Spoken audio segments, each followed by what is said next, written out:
Thank you very much, Mr. Ambassador.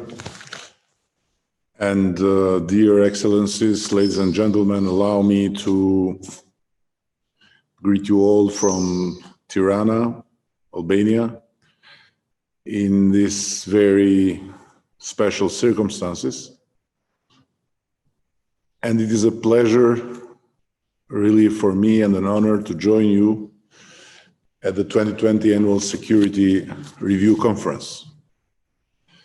It is now 6 months into Albania's OSCE chairmanship. We have managed to navigate the restrictions and complications of COVID-19 to keep discussions in Vienna alive and to keep activities of field operations going on. And we have had some common achievements, including a very much needed increase in the budget of the special monitoring mission to Ukraine. But these accomplishments should not give us false hope. All is not well in the OSCE. We all celebrate Helsinki, Paris, and Porto, and the broader body of OSCE commitments as a success of multilateralism. They are a foundation of the international system we depend on. But the sledgehammer is being taken to these foundations. Our cooperation is faltering due to a lack of trust. And that trust is lacking due to the breakdown in our dialogue and due to clear and repeated disregard for our principles and our commitments. This is affecting the very fundamentals of our organization and our shared security. Because without respect for what we have collectively undertaken, and without a genuine commitment to conversation to start with, we cannot hope or let alone expect to foster a more stable and secure Europe. So it's very clear to me, and I'm sure it's very clear to all of you, that we need change, and we need change now. Yet, among us participating states to seriously reflect and accept responsibilities for the current security situation. I see reluctance to use influence or imagination to make a difference and foster closer cooperation. Instead, regretfully, a culture is becoming entrenched where most time is spent calling out the actions of others. We trade assertions and statistics. That scrutiny and evaluation can be important for ensuring accountability and encouraging compliance, but shouldn't we be dedicated as much time to conceiving, to proposing, and to underlining actions that could actually fix the situation? Over the next 3 days, I urge us all to start thinking as much as possible, but with as much genuine effort as possible, differently. Let's not merely share our reviews of the current context, as the title of this conference suggests. Let's be bolder. Let's openly propose. Let's openly discuss. Let's openly confront each other on how we could strive to improve things, how we can build more stability and more forthcoming ways of looking forward through dialogue, how we can put the OSCE on a path to recovery. Yes, to recovery. I would like to share my own reflections in 4 areas. First, on COVID. The crisis has hit us all and has hit us hard. Like reminding us of our vulnerabilities independently from our position, from our state of affairs, from our size, and also from our own capacity of power. We can and will reflect on its security implications as an organization, but it should not become something that distracts from our focus on existing commitments to, nor the longer-lasting fundamental issues facing us. Secondly, on the conflicts which continue to claim lives, innocent lives, exacerbate the hardships of the civilian population, and take an especially heavy toll on women and children. I echo the UN Secretary General's urgent call for a global ceasefire. Now is the time to pull back from hostilities and put aside mistrust and animosity. We need to act in a spirit of solidarity, and possibly we need to remember that first and foremost, we are humans that have in common humanity.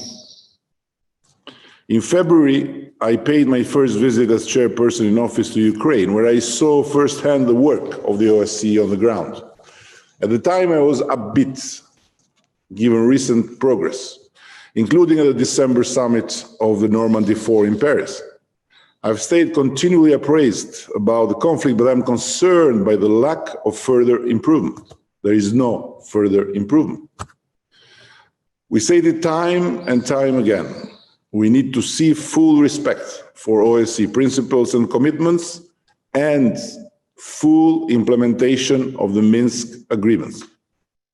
To support that, credible and substantial discussions through the trilateral contact group format need to be reinvigorated. And they must build on the established practice that has so far allowed the trilateral contact group to make progress, despite the difficulties. I urge the sides to take up their responsibilities, relying on the OSCE as the mediator. The focus must be on the timely implementation of commitments that have been undertaken. A full and comprehensive ceasefire is crucial. We must put an end to the unacceptable civilian casualties and hardship, so we can regain momentum and press on towards a sustainable resolution. I mentioned earlier the increased budget and renewal of the mandate of the Special Monitoring Mission as an important achievement of our chairmanship so far, but the work of the mission is seriously hindered. The SMM needs to have safe and secure access throughout Ukraine in line with its mandate. The additional restrictions placed on their movement during the pandemic must be lifted. The mission must be allowed to do its job and must be given the respect it deserves. That will ensure that the dedicated staff of the SMM can continue to deliver for our security, for the people affected. Like all of you, I sincerely hope to see further progress in Ukraine in the next months, so I can call on all of those closely involved to engage constructively to make it happen. But this is not the only conflict, and it's not the only crisis in our region. There are other places where our chairmanship urgently seeks to see progress. The co-chairs of the OSCE Minsk Group continue to spearhead the OSCE's efforts towards a peaceful settlement of the Nagorno-Karabakh conflict. The important work of my personal representative, including OSCE monitoring exercises, has my full backing. The OSCE is also supporting the Geneva international discussions to de-escalate tensions, provide for dialogue, and help meet the needs of people, ordinary people on the ground. Managing and resolving conflicts requires us to never lose sight of the human consequences of conflicts, like displacement, isolation, and loss of human life. In the Transnistrian settlement process, there has been continuous commitment by the sides to make progress and to achieve results. It shows us that political will and effective mediation, finding shared interests and benefits, can identify and implement resolutions to conflicts in our region. We must strengthen the tools at the OSCE's disposal to prevent conflicts, to stop these horrors occurring in the first place. That includes strengthening border security, reinforcing human rights and fundamental freedoms, good governance, institutions and the rule of law, and of course, enhancing access to justice. It means taking an inclusive and gender-sensitive approach, reflecting on the interests of all our people, to maximize the likelihood of sustainable peace. And the OSCE must also continue to pay special attention to women and girls in conflict prevention and resolution. This year marks the 20th anniversary of the adoption of the OSCE Resolution 1325, and what better way to mark it than redoubling our efforts to promote an enabling environment for women's meaningful participation. The third area I want to reflect on are transnational threats. Terrorism and organized crime in the OSCE claim more lives and cost our economies more than conflicts. They sow instability and erode public trust in our institutions. This is why our chairmanship has placed this topic higher on our agenda at this conference. The OSCE has gone without a new commitment on terrorism since 2016. It is hard to justify why. The threat hasn't faded, and the UN has agreed new resolutions during this time. It is time for progress, so that the OSCE keeps pace and continues to offer a credible contribution, building effective partnerships and strengthening our states' capacities. From preventing violent extremism to addressing the threats posed by foreign terrorist fighters, use of internet, terrorist financing. On the other hand, organized crime is another area Albania wants to place extra emphasis. We speak about transnational threats in the OSCE's first dimension, about corruption and good governance in the second dimension, and about effective democracy and the rule of law in the third dimension. These institutional divisions should not stop us from taking a more holistic view of the impact of organized crime in our region. You cannot tackle crime in one area alone, but must look across the whole cycle, from prevention to investigations, to criminal justice, to rehabilitation.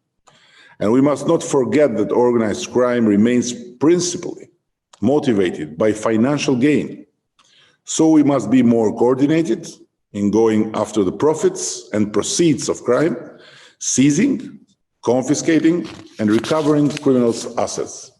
Our vigilance must also extend to cyberspace, because with increased connectivity comes increased interdependence. So we'll all have an interest in enhancing cybersecurity across our region, including by implementing the OSCE's confidence-building measures.